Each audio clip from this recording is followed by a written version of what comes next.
ये ससुरा प्रेम शब्द अधूरा है, देखो ना, अधूरा है कि नहीं है, र पूरा है, शब्द अधूरा रहता है यहाँ पे। इसका पर्यायवाची देखोगे तो ई भी अधूरा है, देखो इसका देखेगा तो अधूरा है।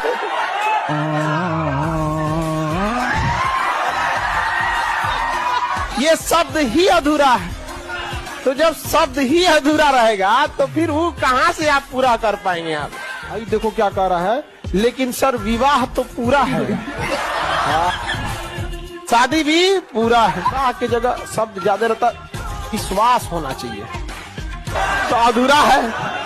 जो दो चीज गया ये भी अधूरा है। अगर अधूरी जिम्मेदारी और अधूरा विश्वास रहेगा तो कभी नहीं टिकने वाला।